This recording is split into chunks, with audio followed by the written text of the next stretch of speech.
Hello friends, welcome to WiFi exam IQ। Mensuration से related very important question इस video में शामिल किए गए हैं। पहला क्वेश्चन देखिए, किसी बेलन की त्रिज्या 50% कम कर दी जाए, यानी कि जो R है पहले 2 यूनिट थी, अब वो 50% कम कर दी गई, तो 2 का 50% जब निकालेंगे तो कितना होता है। 2 का 50% आप निकालिए, कितना हो गया 50 दूनी और 2 2 कैंसिल, तो यानी कि 1 आ गया। यानी कि इसमें से 1 कम करना है, 2 में 1 कम करना है, तो कितना बचा अब 1। ठीक है, त्रिज्या पहले 2 थी, अब कितनी बची 1। इसके बाद ऊंचाई कितनी है, 50% बढ़ा दी जाए, यानी कि ऊंचाई पहले कितनी थी 2, अब 50% इसमें बढ़ा दी गई है, तो कितनी हो गई अब 3। बेलन का आयतन कितना घट जाएगा, अब V निकालना है। तो आयतन होता है, बेलन का आयतन क्या होता है, फार्मूला πr²h। इसमें जो पाई है इसको कांस्टेंट ले लीजिए, जो चीज़ें बदलती हैं उसी को लीजिए आप, केवल पाई को छोड़ दीजिए। r²h, ठीक है, तो r²h करेंगे तो कितना हो जाएगा, ये प्रारंभिक है, ये भी प्रारंभिक है, तो 2 दूनी 4, 2 दूनी 4 दूनी 8, ये आ गया आयतन, प्रारंभिक आयतन मेरे प्यारे बच्चों 8 यूनिट। ठीक है, अब अंतिम आयतन कितना हो गया। अब अंतिम आयतन निकालने के लिए r²h करिए, ये अंतिम त्रिज्या है, तो 1 × 1 यानी कि 1 आ गया, × 3 ये आ गया आपका 3। प्रारंभिक आयतन 8 है, अंतिम आयतन 3 है, यानी कि आप खुद देख रहे हैं कि आयतन घट गया है। 8 पहले था, अब 3 हुआ। अब ये परसेंटेज निकालना है कि कितने प्रतिशत घट गया है, तो भैया 8 में से 3 माइनस कर दो तो 5 बचे, फिर 5। अब प्रारंभिक आयतन से इसकी कंपेयर करो कि कितने परसेंट घट गया है, तो नीचे प्रारंभिक आयतन रखा जाएगा और परसेंटेज निकालने के लिए 100 का मल्टीप्लाई कर दिया जाएगा। ठीक है, दोनों के बीच का अंतर बटे प्रारंभिक आयतन × 100। अब इसको सॉल्व करेंगे तो देखिए 4 दूनी 8, 4 दूनी 8 और 4 से इसको कैंसिल करेंगे 25। अब ये 5 और 25 का मल्टीप्लाई कर दीजिए, तो ये आ गया 125 और बटे 2, ये 2 बचा हुआ है, तो 2 से जब कैंसिल करेंगे 2 छक्का 12, 2 दूनी 4, 2 पंचे 10, यानी कि 62.5% आपका राइट आंसर है। सी ऑप्शन सही है। इसके बाद नेक्स्ट क्वेश्चन देखिए, एक समद्विबाहु समकोण त्रिभुज है, उसकी परिमिति यानी कि परिमाप दिया हुआ है 10 + 10√2। त्रिभुज के कर्ण की लंबाई आपको ज्ञात करना है। बहुत प्यारा सवाल है। इसमें क्या करना है, समद्विबाहु यानी कि इसकी 2 भुजाएं बराबर हैं। ठीक है, तो हम एक ऐसा त्रिभुज बनाते हैं जिसकी 2 भुजाएं बराबर हैं और समकोण त्रिभुज है। ये भुजा हमने मान ली A है और ये भी A है। कर्ण की लंबाई आपको ज्ञात करना है, तो इसलिए कर्ण को नहीं मानेंगे। अब इससे आप निकाल सकते हैं कर्ण बराबर क्या होगा, तो कर्ण बराबर रूट आधार का स्क्वायर प्लस लंब का स्क्वायर। ठीक है, तो A का स्क्वायर प्लस A का स्क्वायर, तो ये कितना आ गया भैया, √2A²। रूट निकालेंगे कितना आ जाएगा, A√2, वर्गमूल लेंगे तो A√2 आ गया आपका कर्ण। अब इसमें क्या करना है आगे देखिए, अब तीनों भुजाएं हमें प्राप्त हो गई, लंब भी, आधार भी और कर्ण भी। तो परिमिति यानी कि परिमाप दिया हुआ है, ये परिमाप दिया हुआ है और ये तीनों भुजाएं हैं। परिमाप होता है तीनों भुजाओं का योग, तो भैया हम इसको योग कर देंगे। आधार, लंब, कर्ण, तीनों भुजाओं को हमने जोड़ दिया और ये जो दिया था परिमाप इसके इक्वल कर दिया। ठीक है, इसके बाद अब इनको ऐड करिए, तो A + A 2A + A√2 बराबर 10 + 10√। अब इसमें देखिए 10 कॉमन ले लीजिएगा, चलिए अभी अगले स्टेप में ले लेंगे कॉमन। अब देखिए यहाँ पर आप देख रहे हो कि यहाँ पर क्या कॉमन आ रहा है, यानी कि 10 आ रहा है, यहाँ पर कॉमन आ रहा है, तो इसको देखिए 10 कॉमन ले लीजिए, कितना शेष बचा 1 + √2 ये बचा। अब यहाँ भी कोशिश करिए कि 1 प्लस रूट 2 आ जाए। अब 1 प्लस रूट 2 कब आएगा उसको देख लेते हैं। जब यहाँ से a तो सीधा सीधा कॉमन आ रहा है तो a कॉमन ले लीजिए, ठीक। अब रूट 2 प्लस 1 कैसे आएगा, यहाँ से रूट 2 कॉमन ले लीजिए, रूट 2 कॉमन लिया हमने, तो जब रूट 2 से इसमें डिवाइड करेंगे तो यहाँ पर बचेगा आपका रूट 2, ठीक है। अगर देखिए इसका इसमें मल्टीप्लाई कर दीजिए तो 2a आ जाएगा और प्लस a रूट 2 यहाँ से कॉमन लेंगे तो 1 आएगा। तो ये देख लीजिए रूट 2 प्लस 1, अब ये वाला इससे कैंसिल हो जाएगा तो a रूट 2 बराबर कितना बचा 10। तो a बराबर कितना आ जाएगा 10 बटे रूट 2, ठीक है। अब त्रिभुज के कर्ण की लंबाई आपको ज्ञात करना है। त्रिभुज का कर्ण है ये, ठीक है, या इससे a का वैल्यू ना निकालिए, केवल इतना रहने दीजिए। a रूट 2 बराबर 10, ये इतना आ गया, a रूट 2 बराबर 10 और a रूट 2 बराबर ये 10 तो है ही, ये कर्ण है। तो कर्ण की लंबाई a रूट 2 हमने निकाली थी और a रूट 2 किसके इक्वल है 10 के, तो 10 आ गया। तो देखिए कितना इजी सवाल है। अब कुछ बच्चों को यहाँ हो सकता है दिक्कत हो रही हो, यहाँ से a रूट 2 जब कॉमन लेते हैं तो देखिए इस 2 को आप लिख सकते हैं रूट 2 इंटू रूट 2, ये लिख सकते हैं 2 को। अब जब रूट 2 a रूट 2 कॉमन लेंगे तो a और रूट 2 कॉमन आ जाएगा, केवल रूट 2 बचेगा, क्योंकि रूट 2 इंटू रूट 2 बराबर 2 होता है, ठीक है। तो ये क्वेश्चन बहुत ही मज़ेदार था। अगला क्वेश्चन देखिए, 24 सेंटीमीटर लंबी, देखिए हमारी कोशिश ये है कि आपको परीक्षा में सफलता दिलाने की। हमारे ये नहीं है कि आपको बहुत ही हलवा या बहुत छोटे छोटे मामूली से प्रश्न दे करके हम आपका मनोबल बढ़ाते रहें। जिस प्रकार के क्वेश्चन परीक्षाओं में पूछे जाते हैं वो क्वेश्चन हम आपके लिए लेके आएंगे।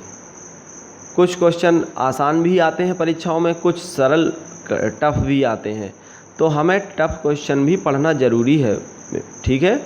तो आप लोग ये मत समझिए कि इन क्वेश्चन से कोई मतलब नहीं है। इसी प्रकार के क्वेश्चन एसएससी के एग्ज़ाम में पूछे जा रहे हैं।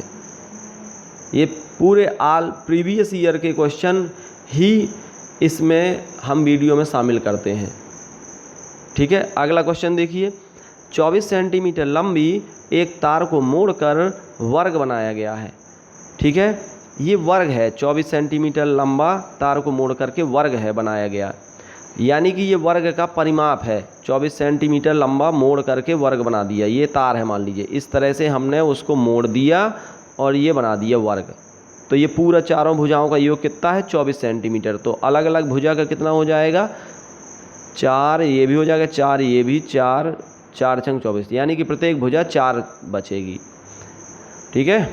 वर्ग है इसलिए चारों भुजाएं बराबर होंगी। फिर देखिए समकोण त्रिभुज बनाया गया है, इसको समकोण त्रिभुज बना दिया जाता है। तो समकोण त्रिभुज देखिए जब बनेगा, ये देखिए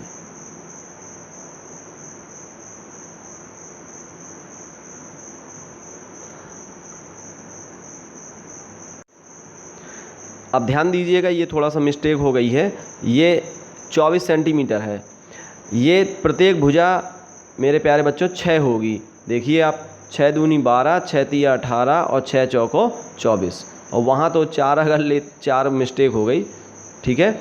ये देखिए वर्ग का जो परिमाप होता है क्या होता है भुजा इंटू 4, यानी कि 24 में 4 से डिवाइड कर दो तो प्रत्येक भुजा निकल आएगी 6। तो वर्ग की जो प्रत्येक भुजा आ गई है 6 आ गई है। अब इसको मोड़ करके समकोण त्रिभुज बनाया जाता है। तो देखिए ये बेस है कितना 6, ठीक है। ये बेस वो कह रहा है कि वर्ग की भुजा को त्रिभुज का आधार रखा जाता है। यो वर्ग की भुजा है 6 सेंटीमीटर, ये त्रिभुज का आधार रखा जाता है 6। और ये त्रिभुज कैसा है समकोण त्रिभुज, और समकोण त्रिभुज में ये आप जानते हो कि कर्ण का स्क्वायर लंब के स्क्वायर और धन आधार के स्क्वायर के बराबर होता है। तो अब देखिए आधार का स्क्वायर करके देखिए ज़रा, 6 स्क्वायर कितना हो जाएगा 36, अब 36 में हम कितना जोड़ दें कि कर्ण के स्क्वायर के बराबर हो जाए, तो ये आपको पता है 36 में हम अगर 64 जोड़ दें और ये 100 के बराबर हो जाएगा। देखिए ये 6 का वर्ग, ये 8 का वर्ग और ये 10 का वर्ग, कर्ण का स्क्वायर लंब के स्क्वायर धन आधार के स्क्वायर के बराबर हो जाएगा। तो ये 8 हमको लेना पड़ेगा और ये कर्ण की भुजा 10 लेनी पड़ेगी। अब देखिए 10 का वर्ग करेंगे 100 और फिर इन दोनों का वर्ग करके जोड़ दीजिए तो 100 के बराबर आ रहा है, यानी कि कर्ण का स्क्वायर लंब के स्क्वायर धन आधार के स्क्वायर के बराबर हो रहा है। तो ये समकोण त्रिभुज है आपका, क्लियर हो गया। इसमें आधार है 6, लंब है 8। तो त्रिभुज का जब क्षेत्रफल निकालेंगे तो 1/2 गुणे लंब गुणे आधार 6 गुणे 8। अब इसको सॉल्व कर लेंगे, 2 तिया 6 और 3 8 24। ये आपका राइट आंसर हो गया। त्रिभुज का क्षेत्रफल आ गया आपका 24। ए ऑप्शन सही है। ठीक है, थोड़ा सा पेचीदा था क्वेश्चन आपको। देखिए समकोण त्रिभुज अगर आपको मिल गया है तो वहाँ ये सिद्ध होना चाहिए कि कर्ण का स्क्वायर लंब और आधार के स्क्वायर के बराबर हो। ठीक है, चाहे आप जो भुजा मान लीजिए। उन्होंने केवल इसमें आधार की भुजा को कंफर्म किया था और कोई भुजा उन्होंने कंफर्म नहीं की थी, तो हमें उनको लेके चलना पड़ेगा, क्योंकि त्रिभुज का क्षेत्रफल में लंब गुणे आधार ये फार्मूला होता है। आधार तो आपको पता है, लंब तो पता होना ही चाहिए। आगे देखिए, दो वर्गों के विकर्ण 3:7 के अनुपात में है। तो दोनों वर्गों के विकर्ण हम मान लेते हैं कि ये विकर्ण क्या होता है, भुजा √2 a√2। पहले वर्ग की भुजा हम मान लेते हैं a1 है, a√2 और दूसरे वर्ग की भुजा है a2√2। ठीक है, और इन दोनों का विकर्णों का अनुपात 3:7 है। अब ये √2 और √2 कैंसिल हो गया, a1/a2 बराबर 3/7। अब क्षेत्रफलों का अनुपात पूछ रहा है। क्षेत्रफल होता है वर्ग का भुजा का स्क्वायर, यानी कि इन दोनों का वर्ग करना है। इसका स्क्वायर ये वर्ग निकालना है, तो इधर भी वो वर्ग कर दीजिए तो आ जाएगा 3 त्रिकाई 9 और 7 सते 49। ये आ गया आपका सी ऑप्शन सही है, 9/49। अगला क्वेश्चन, एक गोले और एक बेलन की त्रिज्याएं क्रमशः 6 सेंटीमीटर हैं। यदि उनके आयतन बराबर हों तो बेलन का वक्र पृष्ठ का क्षेत्रफल ज्ञात करिए। तो यहाँ पर गोले का आयतन और बेलन का आयतन दोनों इक्वल हैं। गोले का आयतन क्या होता है, 4/3 πr³। ठीक है, बेलन का आयतन क्या होता है, πr²h। अब यहाँ पर देखिए πr² और ये πr³ है, तो यहाँ πr² कैंसिल कर दीजिए, केवल एक r बचेगा। ठीक है, और r आप जानते हैं कि 6 सेंटीमीटर दिया हुआ है, r की जगह में 6 है, तो 4/3 गुणे 6 बराबर h। इसको सॉल्व कर लीजिए, 3 दूनी 6, 2 चौको 8। ये आ गया h की वैल्यू। अब बेलन का वक्र पृष्ठ का फार्मूला आप जानते हो क्या होता है, 2πrh ये होता है।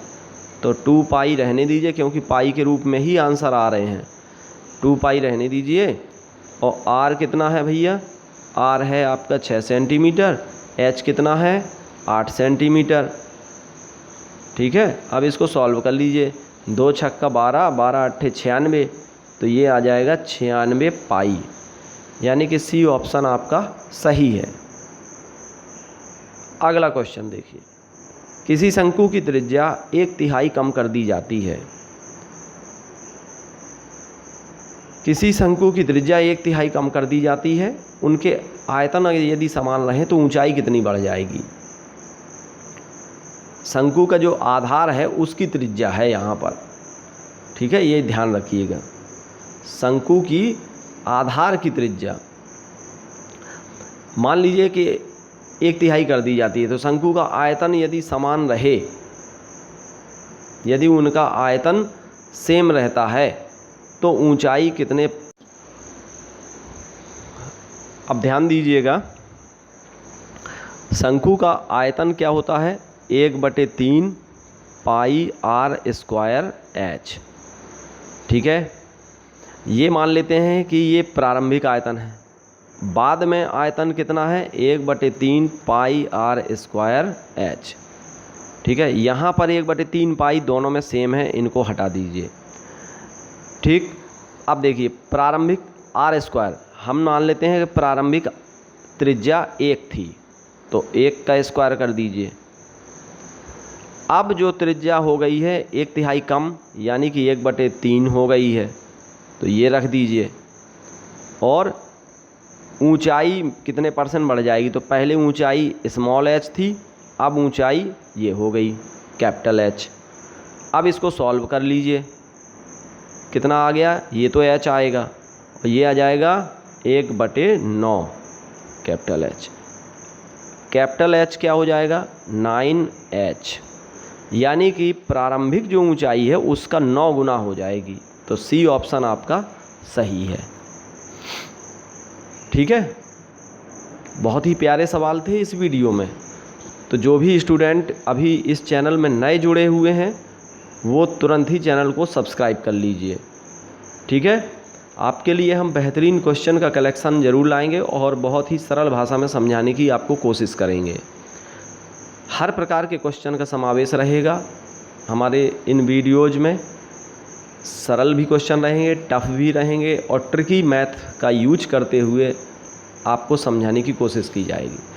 देखिए, आपको जब हम क्वेश्चन का सॉल्यूशन देते हैं तो आप ये ना सोचें कि बहुत लंबा सॉल्यूशन है, इतना हम कैसे कर पाएंगे। सॉल्यूशन तो आपके दिमाग में फीड होना ही चाहिए। ठीक है, जब आप करते करते पेन राइटिंग कॉपी में करते करते आपको इतना एक्सरसाइज करेंगे कि अभ्यास हो जाएगा, फिर वो आप अपने माइंड में स्वतः कैलकुलेशन करने लग जाओगे। फिर आपको कॉपी और पेन की आवश्यकता नहीं पड़ेगी, क्योंकि कोई भी क्वेश्चन है तो उसको हमें सॉल्व करके तो ज़रूर बताना पड़ेगा। ऐसा कोई तरीका नहीं है कि हम आपको शॉर्ट में ही ऐसे आंसर निकाल दें कि विकल्प के माध्यम से ही आंसर निकल आए। समझ रहे हैं बात को? तो इस चीज़ को आप ध्यान रखिए। ठीक है, तो जो भी बच्चे नए हैं चैनल को ज़रूर सब्सक्राइब कर लीजिए और अपने दोस्तों को भी शेयर कर दीजिए। Thank you.